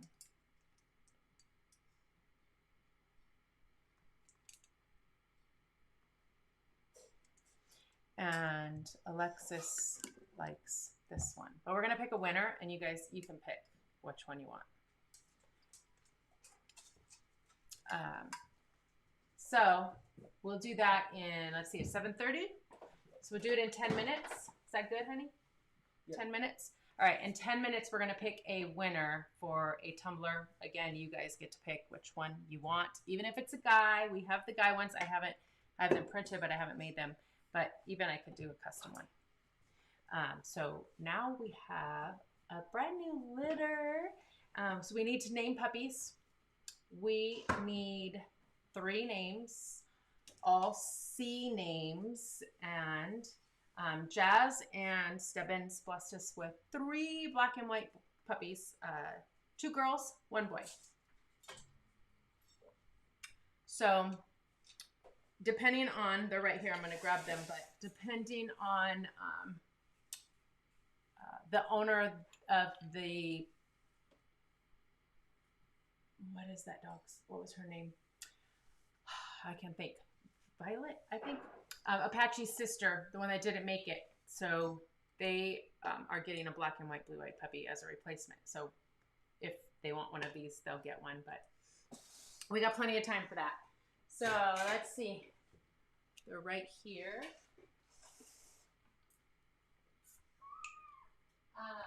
We need to pick somebody for the names.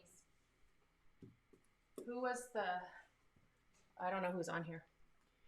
I need to pick somebody. Who? Yvonne, are you on here? Yvonne is the first one who did Super Chat, right? Yeah.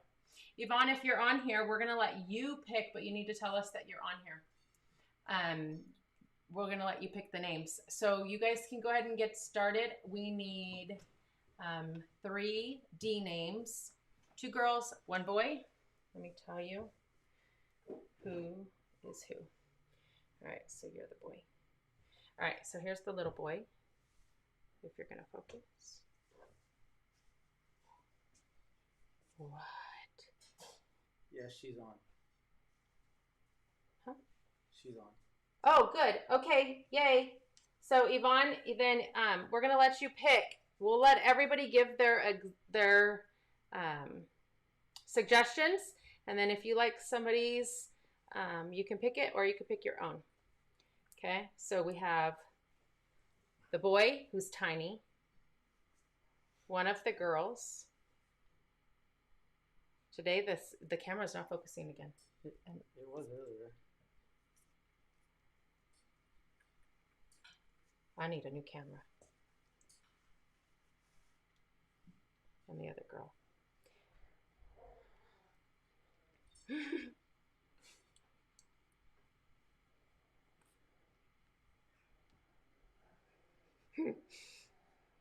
Yep, there's the puppy pile. They all want to climb on each other.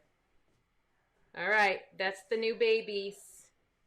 Crazy, huh? We got puppies coming out everywhere. Yes. All right.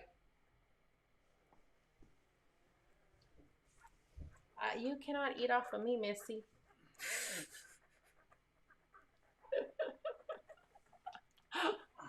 You can't eat off of me, Sally. Easy. I got it. Okay. All right. Yay! Yvonne, whenever you get them all picked.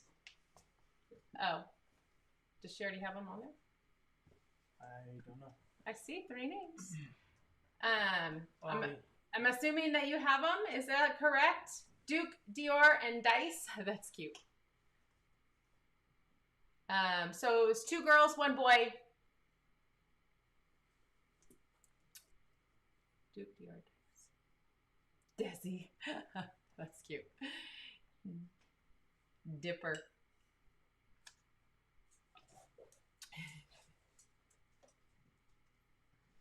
Yeah, they're cute. They're cute pups. Man, little Riv's tired.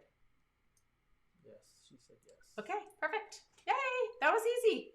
I kind of like that. We have other people picking, and then we don't have to stress over that. I love it. All right, we have 5 minutes. 5 minutes. We have to give a tumbler away.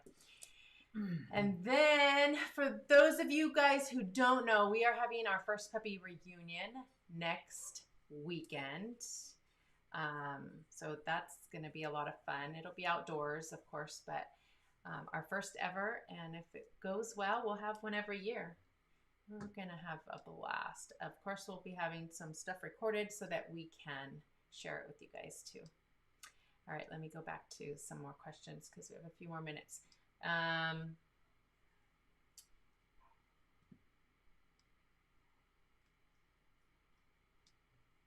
need to see. Tumblers.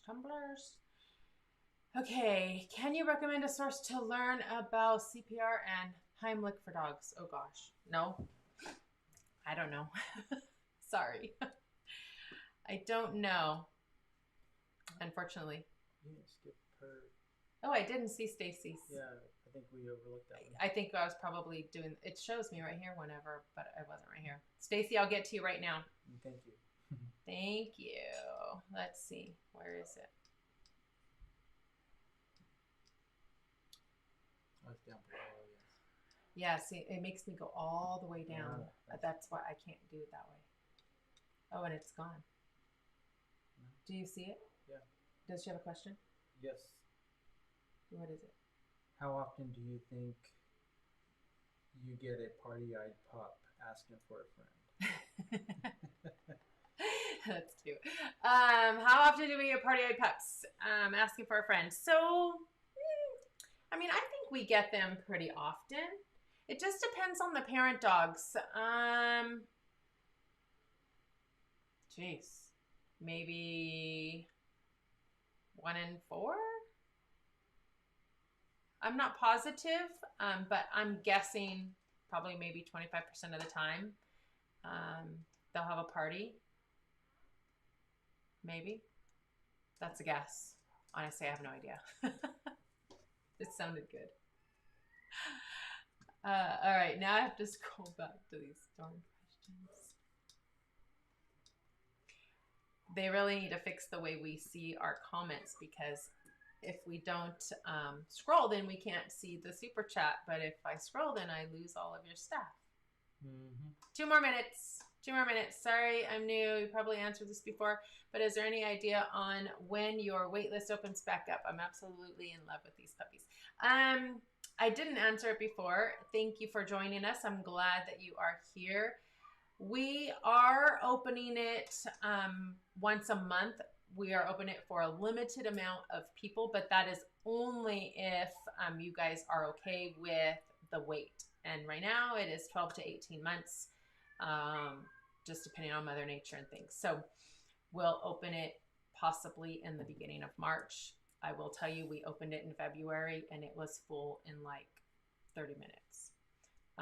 So it goes really fast because everyone's trying to get on the list, and we just can't keep it open because it just doesn't make sense. Then you guys will never get a puppy. Be waiting 2-3 years. Are there any shots except lepto that you don't recommend? I mean, we just give the 5-in-1 and then Bordetella if you are boarding or going to doggy daycare, anything where you're worried about kennel cough, but otherwise that's it. And rabies, of course. 1 minute. Do you know who you're picking, honey? I think so. Okay, cool. All right. Yay, party! It's coming soon. It's going fast. Oh, I'm glad that you guys just see the party eye. Yeah, it's nice whenever they're little and you can put them up close and see it. I actually like being right here because I can show you guys up close and I'm not sitting on the floor. So it's kind of nice. It's going to be quiet for a few weeks, which will be good because we can maybe get some things accomplished and it won't be so crazy.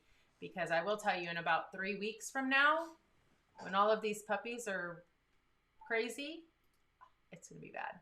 Oh, Angel's puppies are tiny, so they're going to probably be minis. That's my estimate. They are all hovering right around 2 pounds, a little under 2 pounds. So they're pretty small. Angel is a pretty small mini. Simba is a standard though, but they're small.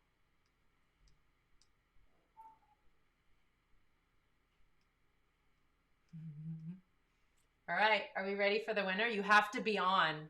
So I hope you are here. But the winner of our very, very first tumbler is gonna be... Wait, let me get my little sound thingy. We have it. I'm gonna keep you guys in suspense. Are you ready? It starts with the letter E. Erica Newhouse.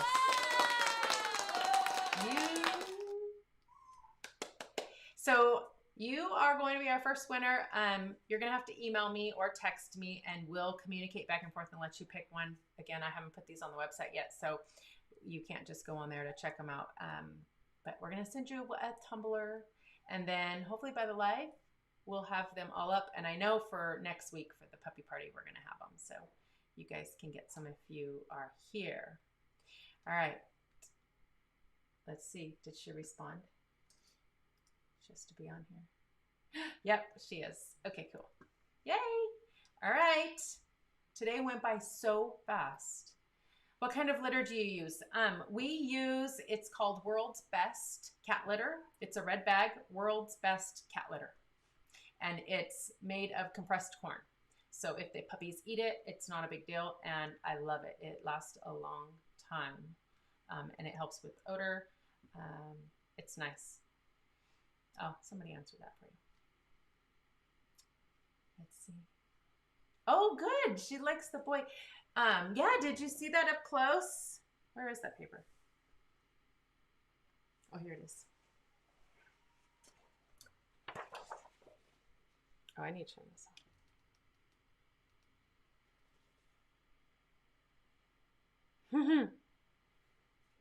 I don't know if I'm allowed to cuss on here. But yeah, these ones I think are going to look good. So the paper, honey, can you give me a cup right there? It's crazy that this is made from a white, basically like mine, a white cup. I'm going to show you right now. There's one right there on my desk. And we have special paper and special ink and a special printer. And do you see this? Put it on the other screen, honey. What do you mean? See better. Oh, yeah. So you guys could see better. You're smart. That's not going to help you. I should turn this down. I think that's part of the problem. So this is what they look like, right? And then we print, we shrink wrap, and we bake these, and this is what they turn into. And they're really nice. They're really good quality. Like, this is hard to get off. Let's see if I can get it off. I can't even get it off. So that's a good thing, right? Because you don't want it to leak out. You know, those cheap ones that will spill your drink instantly. So you can hot or cold. But it's really cool. So literally I can make pictures, anything, print it on this special paper, special printer, and make those for you guys. Everyone's sleeping again. Yeah, you need to catch up on some questions. Nighty night. Let's see. Where? Oh, I'm glad you guys are saying which ones you like, because we'll watch this tonight. So if you guys could help me. Gate or pen? Oh, I don't know. I don't know. They're talking to each other. Help me decide.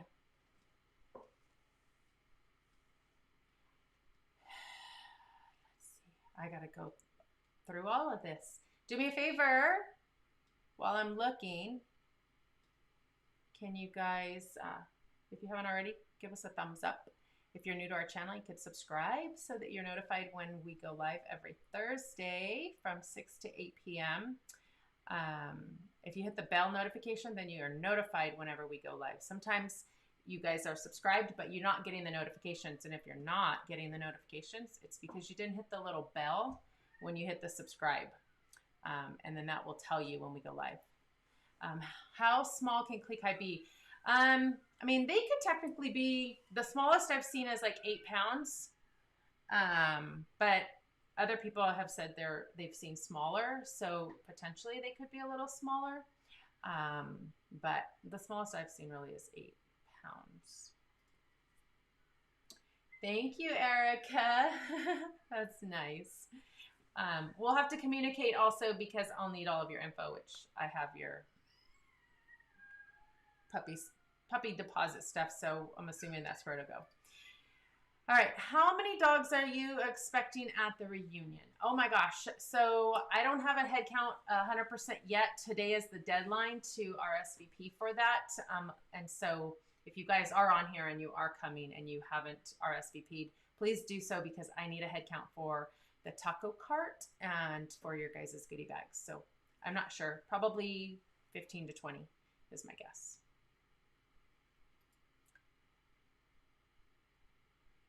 I didn't name the vaccines that I give. It's called a 5-in-1. So you're going to want to give the 5-in-1, which is distemper, parvo, and endovirus. I don't know. It's 5. They call it a 5-in-1. Scroll, scroll, scroll. Can I purchase stuff and pick up when I get Luna? Yes, yes, of course you can. You can email me and we can go over all of that and then you can pick it up whenever you get her. Have you gone to any dog shows this past year? No, because there's no dog shows available. Everything was closed down. I know that some dog shows people were doing stuff. It's kind of funny. They were doing it over Zoom.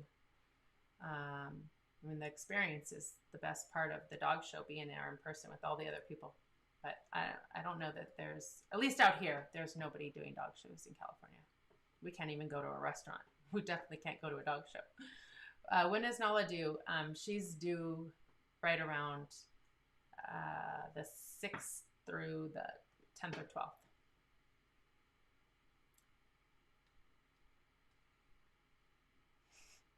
See, I love it. They always answer.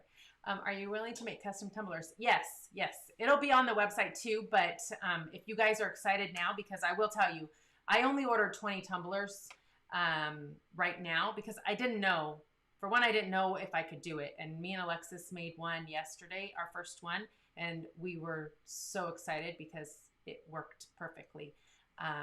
So I didn't know if everyone else is going to want them. I didn't know how hard it was going to be. So right now, I only have 20 tumblers. Easy come, easy go. And then if it does well, then of course we'll order more. But I just didn't know if everybody's going to want them. I think they're cool. But yes, custom. You can text, you can email me. Well, Sandy, you know we could do that. We could customize everything for you. And Spencer. Yes, Spencer, you can message me, especially if you want one because I have to get your hoodies out anyways. I know you want 2 of them. The logo one. Yay. All right. Oh, good. Yay. Mr. Wine got home. Oh, yeah. That's awesome. They did the litter box on the drive home. Nice. Smart people. Long drive. See, I knew it. I told you. That's awesome. Yes, for sure, Sean. I'll even take them to you at the airport. When does pink or snow nose start showing up? A lot of times they'll have it when they're really young and it'll disappear. And sometimes it comes back. In fact, Simba right now has a snow nose, which he doesn't always have a snow nose. And so it'll come and go in seasons. I don't know that it's always when it's cold, because it's not really cold here right now, but it's random. It just comes and goes. So it could be any time. Unfortunately, I don't have an answer for you.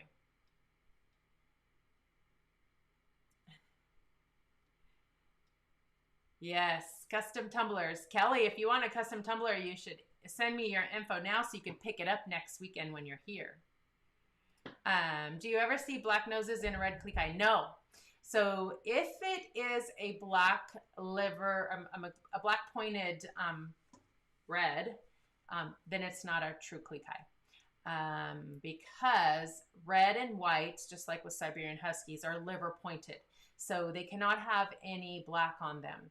So if you see a dog that looks red, that has black eye rims or lips or paws, it's not a red. It's not a Klee Kai. It's going to be mixed with something.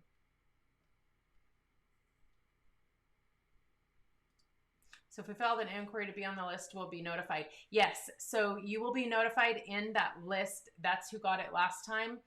Just know that sometimes if I'm not in your contact list, I might go to your spam folder, and it's going to come from info@kikaskleekai.com. And if it goes to your spam, you're going to miss out. So yes, it'll probably be the first week of March. Okay, we are caught up. And it's 7:51. And all my babies are sleeping. Everybody's quiet.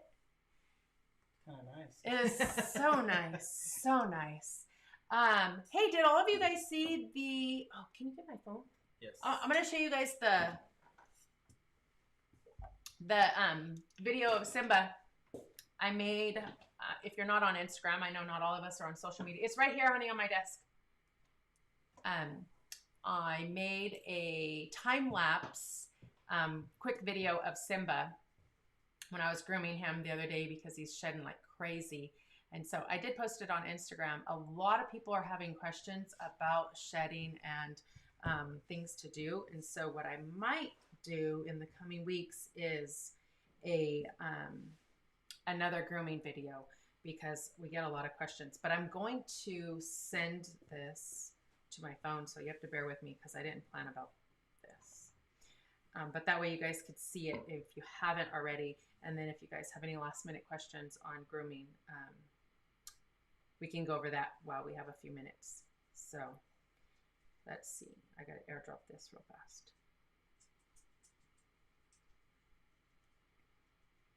It's only like, I don't know, 25 seconds or something. It's not that long, so you guys can check it out. And I'm going to switch it to this big one so you guys can see. All right, so this was a time lapse. I don't know, maybe I was out there for like an hour. What do you think, like an hour? Yeah. Something like an hour. And I'm gonna dump this in so you guys can see.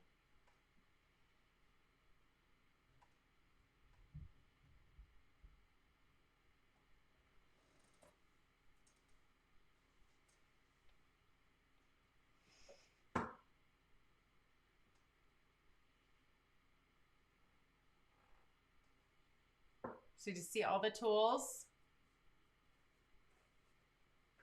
Yeah, that all came from him. Crazy. So, if you guys have any questions on that, we can talk about that real fast. My little Simba, he's kind of fat right now. He's getting lazy.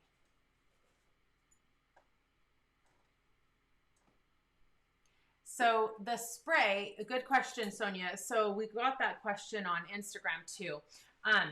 The spray is just a nourishing, it's from Burt's Bee, and it's just a nourishing spray, like a conditioner, leave-in conditioner spray. Honey, it's right there in the grooming thing. Can you grab it on the counter?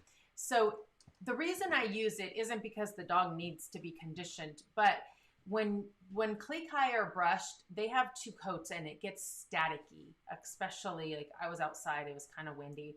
But if there's a lot of static in your dog's coat or on you, when you're brushing and you're trying to get the fur off of the brush, or if it's in the Zoom groom, it just sticks or it flies on to you. So if you use a spritzer and you wet their coat a little bit. So, you know, spray, and then it's going to get rid of all the static electricity.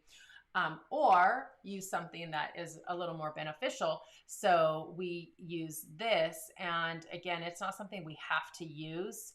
You could literally use a spray bottle with water, but it just helps with all the static electricity, and you've got all this little tiny fur flying everywhere. So if it's a little moist, it's less likely to just fly all over and be stuck on you.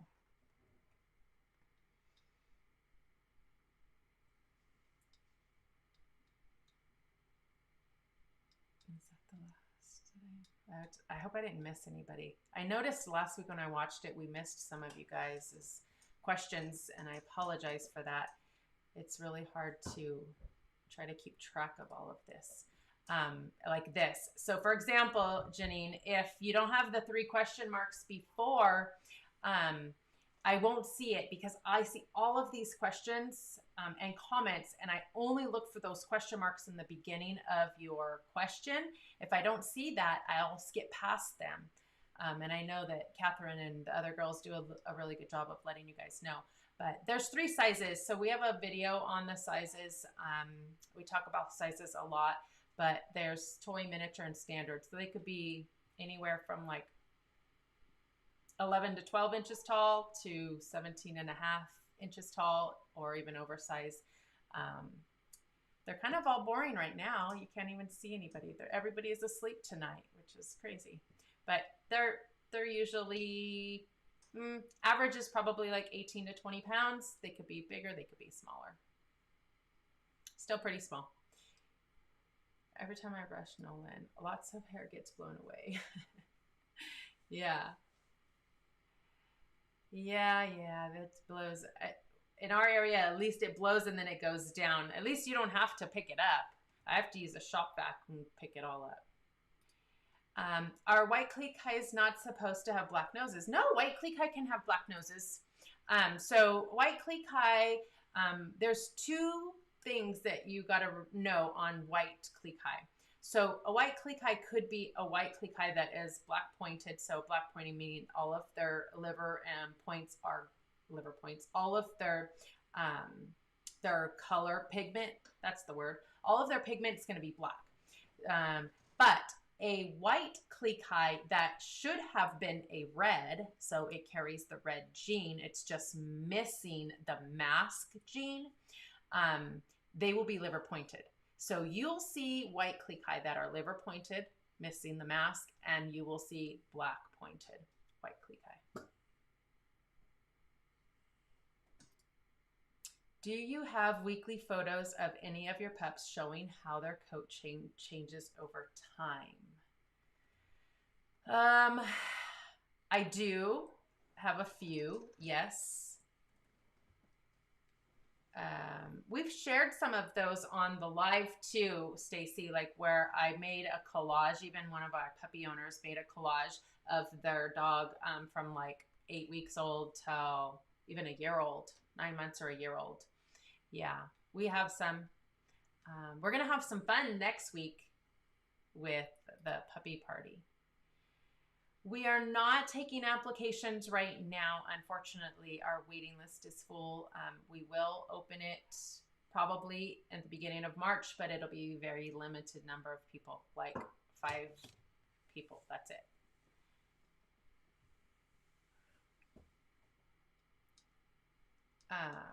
Wait, what video are you guys talking about?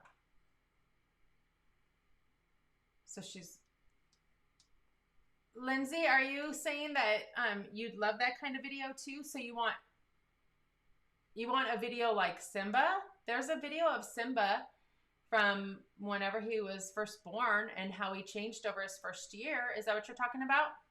Or are you talking about like a video of tons of dogs and how they changed over 8 weeks? I also made a video of their puppy picture and their adult picture, but it's not like every week pictures.